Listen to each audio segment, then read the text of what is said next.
अंतरिक्ष अन्वेषण में सुरक्षा को सर्वोच्च प्राथमिकता दी जाती है। अंतरिक्ष यात्रियों की सुरक्षा सुनिश्चित करने के लिए कई सावधानियां और आपातकालीन योजनाएं तैयार की जाती हैं। सुनीता विलियम्स, जो नासा की एक अनुभवी अंतरिक्ष यात्री हैं, को अंतरिक्ष में भेजे गए किसी भी मिशन में शामिल होने पर संभावित आपातकालीन स्थितियों से निपटने के लिए कई उपाय किए गए हैं। इन उपायों में बचाव अभियान और आपातकालीन वापसी की योजनाएं शामिल होती हैं। अगर अंतरिक्ष यान में कोई गंभीर समस्या उत्पन्न होती है, जैसे तकनीकी विफलता, जीवन समर्थन प्रणाली में खराबी या कोई अन्य आपातकालीन स्थिति, तो अंतरिक्ष यान को तुरंत वापस धरती पर लाने के लिए योजनाएं पहले से बनाई गई होती हैं। नासा और अन्य अंतरिक्ष एजेंसियों द्वारा उपयोग किए जाने वाले अंतरिक्ष यान इस तरह से डिजाइन किए जाते हैं कि वे आपातकालीन स्थिति में भी सुरक्षित रूप से धरती पर लौट सकें। अगर सुनीता विलियम्स और उनकी टीम अंतर्राष्ट्रीय अंतरिक्ष स्टेशन में हो और वहां कोई आपातकालीन स्थिति उत्पन्न हो, तो रूस या किसी अन्य सहयोगी अंतरिक्ष एजेंसी द्वारा बचाव अभियान शुरू किया जा सकता है। रूस की सोयूज कैप्सूल हमेशा आईएसएस पर तैनात रहती है, जिससे किसी भी संकट के समय अंतरिक्ष यात्रियों को तुरंत वापस धरती पर लाया जा सकता है। आधुनिक मिशनों में स्पेसएक्स के ड्रैगन कैप्सूल का उपयोग किया जाता है। यह कैप्सूल आपात स्थिति में भी पृथ्वी पर वापस आ सकता है और एक नियंत्रित लैंडिंग करता है। यह नासा की अंतरिक्ष यात्रियों को सुरक्षित रूप से लाने और ले जाने के लिए अत्यधिक भरोसेमंद तकनीक मानी जाती है। अगर अंतरिक्ष यान में ऐसी स्थिति उत्पन्न हो जाती है जहां उसे तुरंत पृथ्वी पर वापस लाना आवश्यक हो, तो यान को नियंत्रित तरीके से धरती पर लैंड करवाया जा सकता है। इस प्रक्रिया में अंतरिक्ष यान के खास डिजाइन और पैराशूट प्रणाली का उपयोग होता है, ताकि यान और उसमें सवार अंतरिक्ष यात्री सुरक्षित रहें। स्पेसएक्स और सोयूज जैसे अंतरिक्ष यान को ऐसी परिस्थितियों के लिए डिजाइन किया गया है। कुछ यान जैसे स्पेसएक्स का ड्रैगन कैप्सूल समुद्र में उतर सकते हैं, जिसे स्प्लैश डाउन कहा जाता है।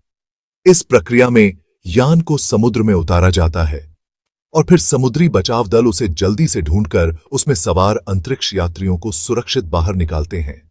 स्प्लैश डाउन प्रक्रिया को अंतरिक्ष यान की संरचना और चालक दल की सुरक्षा के लिए अत्यधिक सुरक्षित माना जाता है। अगर यान के प्रोपल्शन सिस्टम, जीवन समर्थन प्रणाली या संचार प्रणाली में कोई समस्या उत्पन्न होती है, तो तुरंत उपाय किए जाते हैं। अंतरिक्ष यात्री और मिशन कंट्रोल दोनों के पास आपातकालीन परिस्थितियों का सामना करने के लिए अच्छी तरह से तैयार योजनाएं होती हैं। अंतरिक्ष में भारी विकिरण, शून्य गुरुत्वाकर्षण और अत्यधिक तापमान की चुनौतियों का सामना करना पड़ता है। इन परिस्थितियों के लिए अंतरिक्ष यात्रियों की विशेष ट्रेनिंग होती है, ताकि वे इनका सामना कर सकें। आपात स्थिति में इन खतरों को नियंत्रित करने के लिए सुरक्षा प्रणाली और बैकअप सिस्टम होते हैं। कभी-कभी स्वास्थ्य संबंधी आपात स्थितियां भी उत्पन्न हो सकती हैं, जैसे कि कोई अंतरिक्ष यात्री बीमार हो जाए या घायल हो जाए।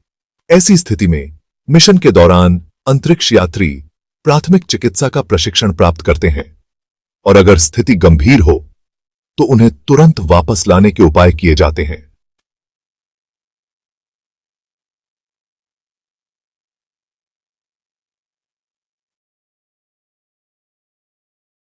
अंतर्राष्ट्रीय सहयोग और बचाव योजना। रूस और नासा के बीच सहयोग। आईएसएस पर रूस की सोयूज कैप्सूल हमेशा तैयार रहती है, ताकि किसी भी आपातकालीन स्थिति में अंतरिक्ष यात्रियों को तुरंत सुरक्षित तरीके से धरती पर लाया जा सके। रूस और नासा के बीच इस प्रकार के बचाव मिशन को लेकर लंबे समय से सहयोग है, जो कि आज भी जारी है। स्पेसएक्स और नासा का सहयोग। स्पेसएक्स के ड्रैगन कैप्सूल को भी इस तरह डिजाइन किया गया है कि वह आपात स्थिति में तत्काल वापसी कर सके। स्पेसएक्स और नासा के बीच यह सहयोग न केवल सुरक्षित वापसी, बल्कि नई तकनीकों के विकास में भी सहायक रहा है। साउरस आपातकालीन वापसी प्रक्रिया। आपात स्थिति में सुनीता विलियम्स या किसी भी अंतरिक्ष यात्री को बचाने के लिए निम्नलिखित प्रमुख कदम उठाए जाएंगे। मिशन कंट्रोल से संपर्क। जैसे ही किसी आपातकालीन स्थिति का पता चलता है, अंतरिक्ष यात्री तुरंत मिशन कंट्रोल से संपर्क करते हैं। वहां से विशेषज्ञ टीम तुरंत आपातकालीन उपायों की प्रक्रिया शुरू कर देती है। आपातकालीन लैंडिंग प्रक्रिया शुरू होती है। अगर स्थिति ऐसी हो कि अंतरिक्ष यात्रियों को तुरंत वापस लाना जरूरी हो, तो आपातकालीन लैंडिंग की प्रक्रिया शुरू कर दी जाती है। यान को नियंत्रित तरीके से धरती पर लाने के लिए उसकी गति को धीमा किया जाता है और फिर पैराशूट की मदद से उसे सुरक्षित तरीके से लैंड करवाया जाता है। बचाव टीम की तैनाती। यान के उतरने के बाद तुरंत बचाव दल को उस स्थान पर भेजा जाता है जहां यान उतरा है। यह दल अंतरिक्ष यात्रियों को सुरक्षित बाहर निकालता है और उनके स्वास्थ्य की जांच करता है। चिकित्सा सहायता। अंतरिक्ष में रहने के दौरान शरीर पर कई तरह के प्रभाव पड़ते हैं, इसलिए वापस आने के बाद अंतरिक्ष यात्रियों की पूरी जांच की जाती है। उन्हें चिकित्सा सहायता और पुनर्वास प्रक्रिया में रखा जाता है ताकि वे जल्द से जल्द सामान्य जीवन में वापस लौट सकें। निष्कर्ष। सुनीता विलियम्स और अन्य अंतरिक्ष यात्रियों के लिए अंतरिक्ष में किसी भी आपातकालीन स्थिति का सामना करने के लिए आधुनिक तकनीक और सुरक्षा उपाय मौजूद हैं। नासा, स्पेसएक्स और रूस जैसी प्रमुख अंतरिक्ष एजेंसियों के पास आपातकालीन बचाव और वापसी की योजनाएं हमेशा तैयार रहती हैं। इन योजनाओं के तहत अंतरिक्ष यात्रियों को सुरक्षित रूप से धरती पर वापस लाने के लिए कई तकनीकी और मानव संसाधन तैनात किए जाते हैं। अंतरिक्ष अन्वेषण में सुरक्षा सर्वोपरि है और इस उद्देश्य से अंतर्राष्ट्रीय स्तर पर सहयोग और तकनीकी उन्नति हो रही है।